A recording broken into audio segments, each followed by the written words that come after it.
શ્યામ કુમારના નમસ્કાર. આજના વિડીયોમાં આપનું સ્વાગત છે. તો ચાલો દરરોજની જેમ આજે પણ મેળવીએ ઉપયોગી જાણકારી, પણ ચેનલને સબસ્ક્રાઇબ કરવાનું ભૂલતા નહીં.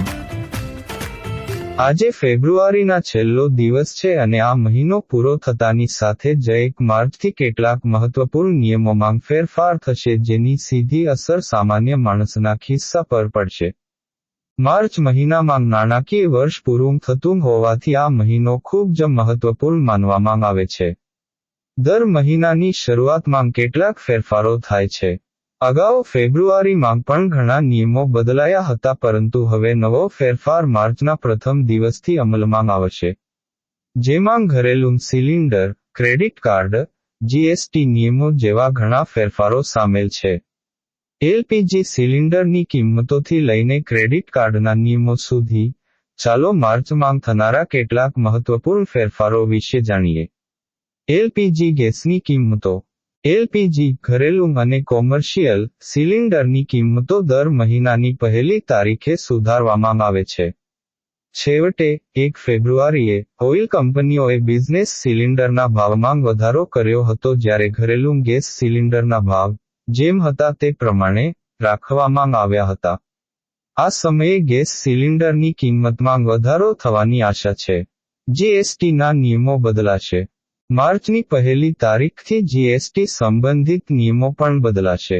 આવતા મહિનાથી 5 કરોડ રૂપિયાથી વધુનો બિઝનેસ કરનારા બિઝનેસ ઇનવોઇસ વિના ઈ-વે બિલ જનરેટ કરી શકશે નહીં.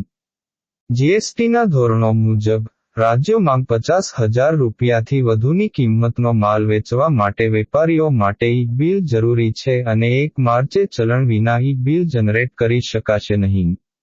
સ્ટેટ બેંક ઓફ ઇન્ડિયા (એસબીઆઈ) એ તેના ક્રેડિટ કાર્ડ માટે ન્યૂનતમ ડે બિલ કેલ્ક્યુલેશન (મેડ બિલ ગણતરી) પ્રક્રિયામાં ફેરફારની જાહેરાત કરી છે. સ્ટેટ બેંકનો નવો ફેરફાર 15 માર્ચથી લાગુ થશે અને એસબીઆઈ એ તેના તમામ ક્રેડિટ કાર્ડ ગ્રાહકોને ઈમેલ દ્વારા જાણ કરી છે. પેટીએમ પેમેન્ટ્સ બેંક પર નિયંત્રણો. આરબીઆઈએ 15 માર્ચ 2024 પછી પેટીએમ પેમેન્ટ્સ બેંકની કામગીરી પર નિયંત્રણો લાદ્યા છે.